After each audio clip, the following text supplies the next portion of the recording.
And welcome to Business Class. Ahead, boutique hotel Bannisters opens a second property on the New South Wales South Coast. Renowned expat chef David Thompson gets ready to open a new restaurant in Perth, and we find out how to enjoy the best of New York City on the budget. But first, luxury Middle Eastern carrier Qatar Airways will begin daily direct flights between Doha and Sydney from March next year. It's a move that will see further competition between the Sydney-bound Gulf Airlines. James Wilkinson from Hotel Management magazine and Time Out told me about it and the rest of this week's travel news when I spoke to him earlier. Very exciting news. Qatar Airways have just announced that they're going to be flying from Doha to Sydney and return from 1st of March next year using the Boeing 777-300ER aircraft. It means we've got the third of the big Middle Eastern carriers finally coming to Sydney. Qatar Airways up until now had been flying to Perth and Melbourne. But really good news. It's another good connection to get through to Europe and onwards to a lot of Qatar's other destinations. Very, very well-respected product and very exciting news for Sydney. And James, do we know what the schedules are going to be like yet?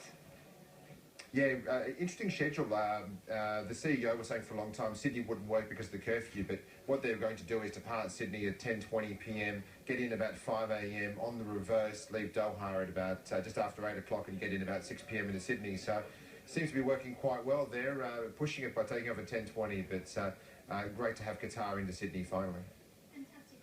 Still in the skies, and Singapore Airlines frequent flyer program KrisFlyer has announced that members can now earn points on budget airlines, Scoot and Tigerair. Can you explain how this works?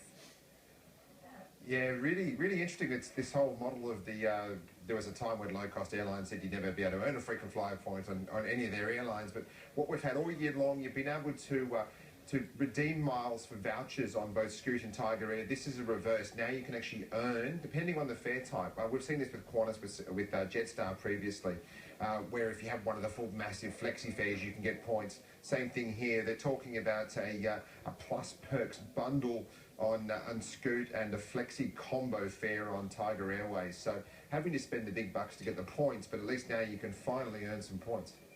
Can anyone join KrisFlyer? Anyone can join KrisFlyer as their frequent flyer program. Singapore Airlines, members of Star Alliance. So you can earn your Star Alliance miles flying Air New Zealand, Thai Airways, all the other members, and Singapore Airlines, and then obviously be able to redeem them on two of the faster low-cost carriers growing in Australia at the moment. What are the other benefits for members of the scheme? You know, when you work your way up like any scheme, you're going to get priority check-in, priority boarding, you're going to get lounge access. So obviously, the more you fly, the more rewards you're going to get. But Singapore Airlines, one of the better frequent flyer schemes, and obviously some of the better lounges around the world too. So once you hit that gold mark, obviously you're in their beautiful lounges, which are in a few Australian cities now. Now, British Airways have also announced some improvements to their own business frequent flyer program. This seems to be a bit of a trend at the moment, following the launch of the Air New Zealand program last week, and of course Qantas has Acquire. What are British Airways doing, and how's it relevant to Australians? Yeah, British Airways have got a program called On Business, which is their version of Qantas's Acquire. It actually came before Qantas's Acquire. And what it means is that the company gets the points along with the employee, and also the company can then book travel with those points. BA enhancing it this week, also announcing that American Airlines and Iberia are also part of that program now. And that means with American coming to Australia soon, if you book through British Airways those flights, your Sydney, LA, New York, London, all of a sudden you're going to get points for your business and for yourself. So really exciting there with that news.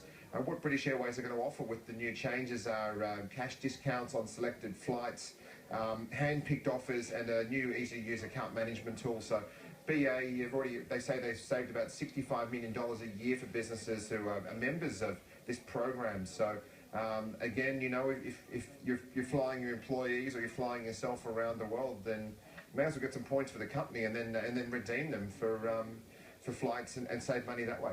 Moving on to hotel news now, and Radisson Blu in Sydney has begun unveiling the first phase of a $12 million makeover. Tell us about the hotel and the owners and what they're doing with it.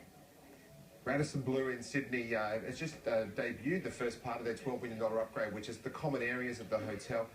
Next up is the rooms. They've got 336 rooms and 28 suites. That's getting a major makeover, huge change from what there is now. It's obviously that building that resembles a bit of the Flatiron from New York, the Heritage Building in the city. Has had some really good rooms for a long time, but going very contemporary, very stylish, a lot more luxurious than what we've seen from the hotel in the past. Obviously, in the off the lobby, home to Bentley Restaurant, one of Sydney's greatest eateries, and with probably the quirkiest wine list in Australia. You can actually get room service food, I can tell you, up from Bentley restaurants, and even better if it's in one of these beautiful new luxurious rooms.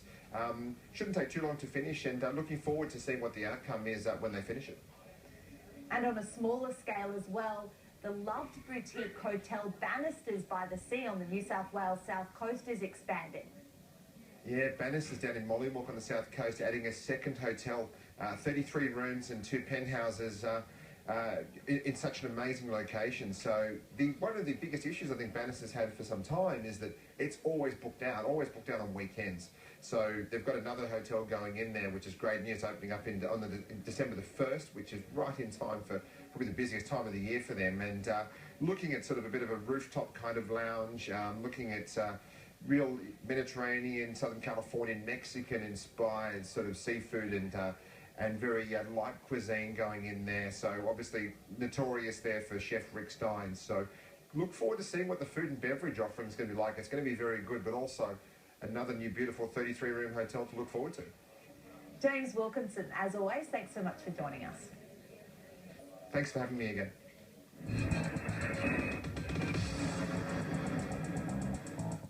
Well, the falling Aussie dollar has